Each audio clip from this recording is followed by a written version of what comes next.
Muy buenas tardes. Contamos con la presencia en esta tarde del magíster Nelson Novillo, quien ostenta la dignidad de director de acreditación de la calidad del ISUB, Instituto Superior Universitario Bolivariano. Damos la bienvenida entonces al doctor, quien nos dará su valioso aporte a las interrogantes en relación a las políticas educativas sostenibles. Antes queremos dar un pequeño mensaje de Gerd o pensamiento de Gerd Biesta, quien dice: si no queremos entregar la responsabilidad de nuestros procesos y prácticas educativas a abstractos sistemas de medición y aspiramos a mantener un control democrático sobre nuestras iniciativas educativas y sobre las maneras en las que evaluamos su calidad, es sumamente importante que se lleve a cabo un debate sobre aquello que nuestros esfuerzos educativos deberían tratar de conseguir.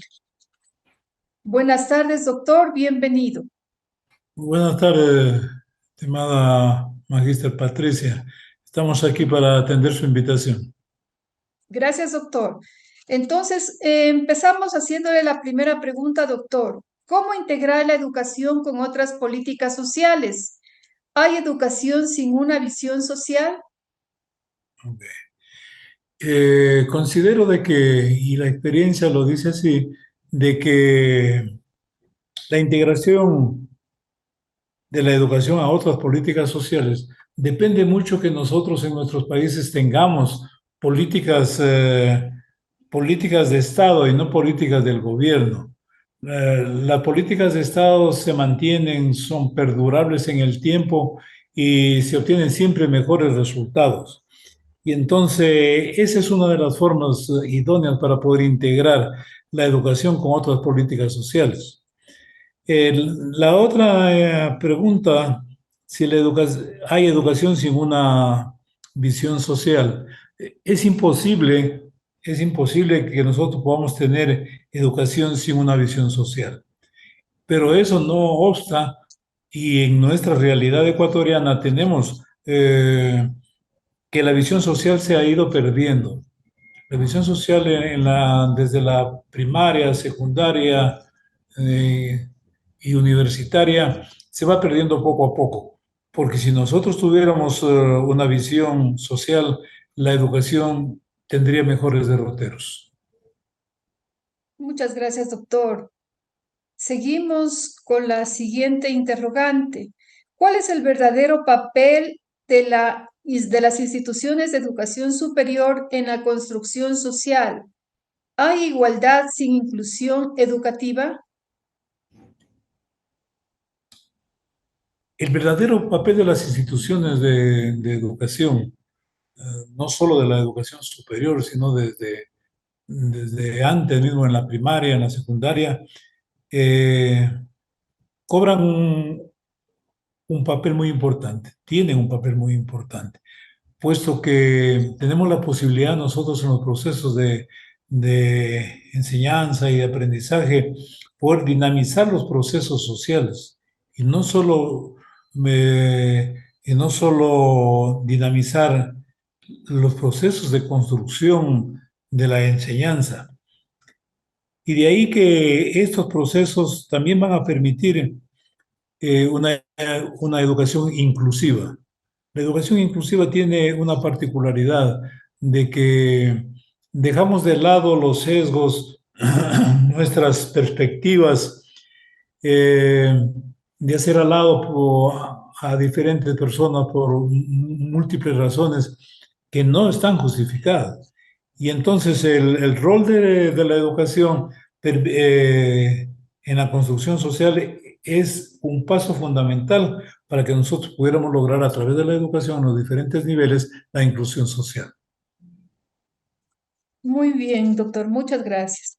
¿Cómo debe ser una IES orientada a crear dirigentes sociales, económicos y administrativos del país?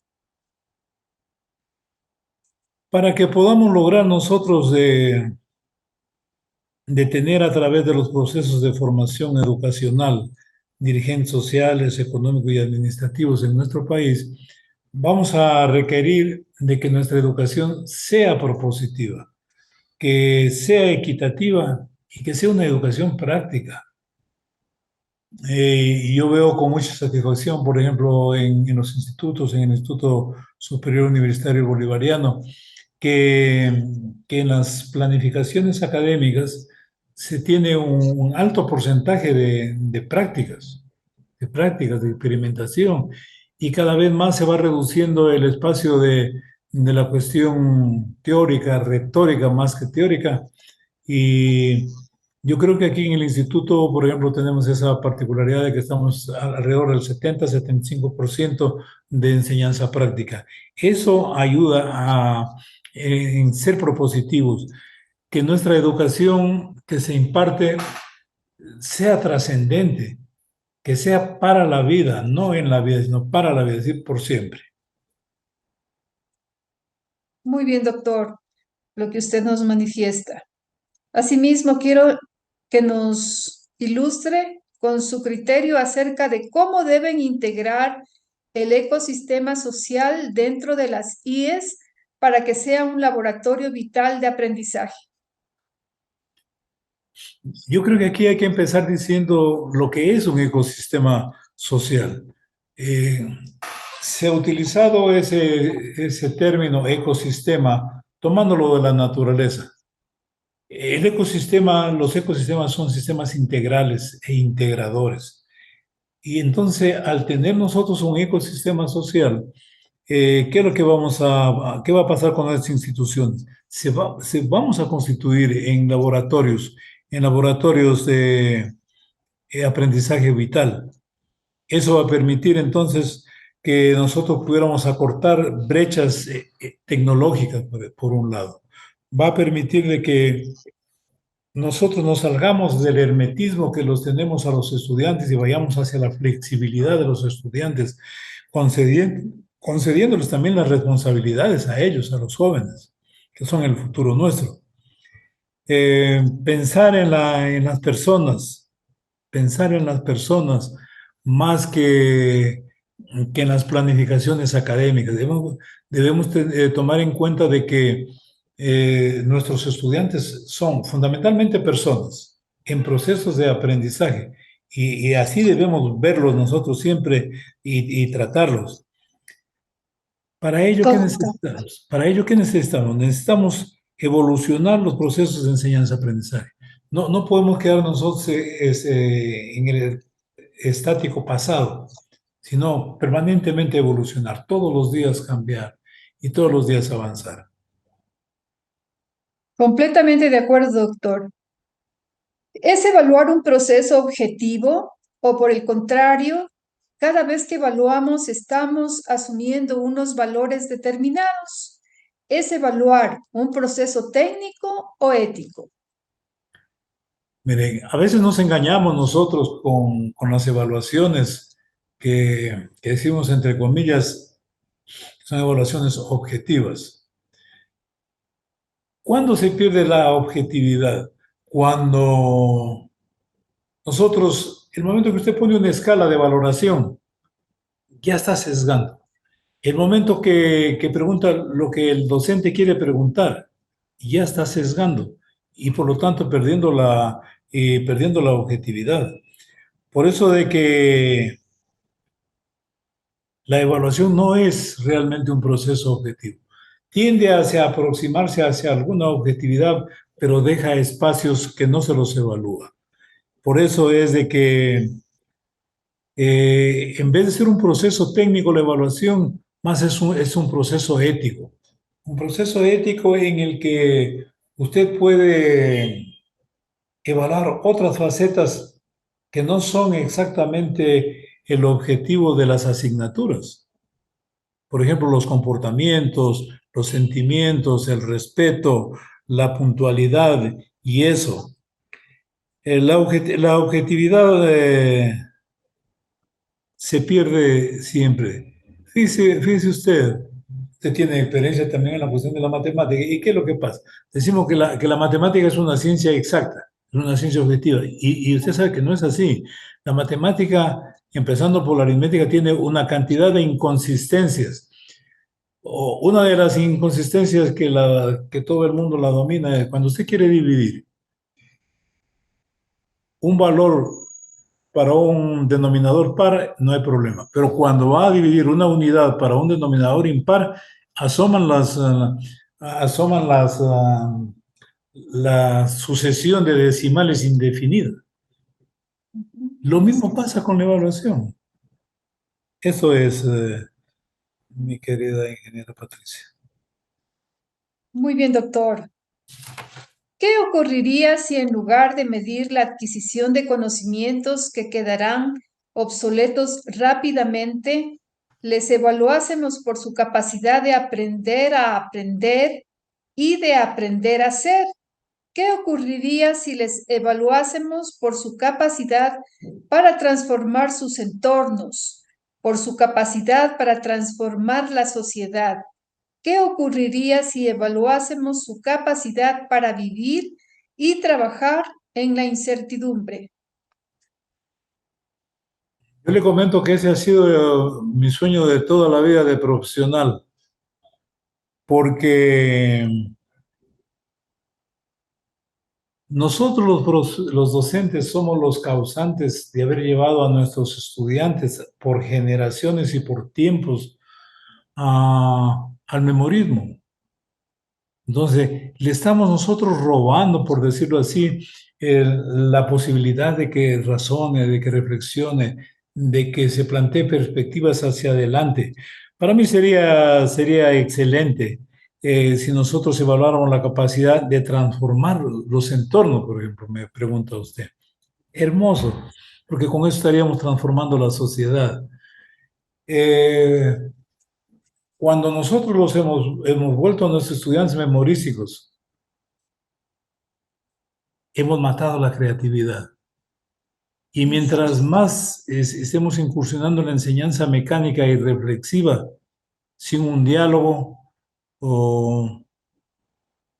seguimos dañando las generaciones de nuestra juventud. Entonces, esto es fundamental, de que nosotros podemos incursionar en evaluar capacidades para transformar entornos, para transformar la sociedad, y tendríamos una nueva sociedad con vida y que pueda trabajar sin incertidumbre. Gracias, doctor. ¿Cómo podemos medir competencias sociales y emocionales, como la empatía y la responsabilidad, o competencias y valores como el respeto a la multiculturalidad o la dignidad humana? Miren, la forma de evaluar las competencias sociales y emocionales tiene una particularidad, de que tiene que evaluarla de manera directa, de manera focalizada. No puede evaluar, por ejemplo, las cuestiones sociales, las competencias sociales y emocionales de manera indirecta. Y para eso tenemos nosotros los famosos test, que ahí sí se los debería utilizar, porque con esos test focalizados de autoevaluación, nosotros pudiéramos estar reconociendo las competencias. Sí es posible, pero nosotros no podemos utilizar esos test que se hacen en otras latitudes, con otras realidades y pasarlos acá. Tenemos que hacer test ajustados a lo... Bueno, si tú quieres evaluar competencias emocionales, hay que focalizarse. ¿Cuáles son las competencias emocionales? Y si las competencias emocionales vienen a través del currículo que estamos enseñando o no. Y si las competencias sociales están insertas en el currículo que enseñamos nosotros o nuestros currículos son inflexibles. Eso es, y Perfecto. entonces nosotros pudiéramos caminar en la evaluación a través de test focalizados. Perfecto, doctor. Le interrogo, ¿cómo reforzar una educación inclusiva en una sociedad cada vez más compleja y diversa? Mire, en educación, en cualquiera de los niveles, no hay por qué tenerle miedo ni temor a la complejidad y a la diversidad. La naturaleza humana somos eso, somos seres complejos, somos seres diversos. Pero el problema no es ni la complejidad ni la diversidad. El problema somos nosotros, los maestros. Somos los planificadores de la educación, que no vemos más allá de nuestras narices. Y entonces, ¿qué sucede? Que, mire, es hermoso. ¿Qué sería de la humanidad si fuéramos todos homogéneos, sin heterogeneidad? Fuéramos un mundo que no habría para qué vivirlo, Claro. ¿verdad? Entonces, nosotros somos, y yo le digo como maestro, yo batallé durísimo confrontándolos a los profesores de matemáticas, yo enseñaba física, y hacían creer o pensaban que nos hacían creer que la matemática era difícil. Los difíciles somos los profesores, que no tenemos claridad y los metemos a la enseñanza de la matemática mecanizada. Es una frustración. Y entonces, ¿qué pasa? Que teniendo nosotros la complejidad y la diversidad y la supiéramos manejar, fuéramos menos egoístas, menos vanidosos y más humildes. Doctor, ¿cómo coordinar las políticas educativas con otras políticas públicas relacionadas? Culturales, ciencia y tecnología, medio ambiente y sostenibilidad. Muy en particular, las políticas vinculadas a la empleabilidad, a la relación entre educación e inserción en el mundo laboral, en lo referente al ajuste necesario a la nueva economía digital. Mire, aquí nos encontramos con otro fenómeno. Para poder coordinar las políticas de la educación con las políticas culturales, las políticas de ciencia y tecnología, las políticas de medio ambiente, sostenibilidad, políticas de empleabilidad, de trabajo a futuro. ¿Qué es lo que quienes planificamos los currículos en la enseñanza en los diferentes niveles? Debemos saber primero qué mismo es la educación y qué es lo que queremos hacer. Además, deberíamos conocer cuáles son las políticas culturales de nuestro país. Yo le aseguro que si usted le pregunta, toma 10 profesores, le pregunta cuáles son las políticas culturales del país, a lo mejor 1 sobre 10 respondan. Pero si le pregunta cuáles son las políticas de la ciencia, para la ciencia y la tecnología, para el medio ambiente, para la sostenibilidad. Y la segunda parte, las políticas para el trabajo, para la empleabilidad, relacionadas a la inserción al mundo laboral. Tengo la impresión, no sé, usted me perdona, pero yo pienso que nos equivocamos del medio a la mitad. A los profesores no les interesa nada el futuro de la empleabilidad. Suficiente con que le repitan lo que ellos medio enseñan. Entonces, nosotros necesitamos que el profesor tiene que ser una persona culta, más allá de los títulos.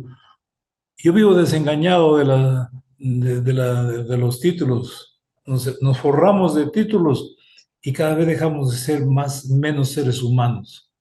Nos forramos de títulos y dejamos de ser profesores y nos volvemos vanidosos. Muy bien, doctor. ¿Cuáles actividades se practican en su comunidad educativa para promover la sana convivencia entre todos los miembros que la integran? También he visto con mucha satisfacción, particularmente aquí en el Instituto Bolivariano, de que la comunidad educativa bolivariana practica la corresponsabilidad. No son solo los directivos, no solo son los profesores, son los administrativos y son los estudiantes y son los padres de familia. Y entonces, esa es una actividad que me ha llenado de satisfacción.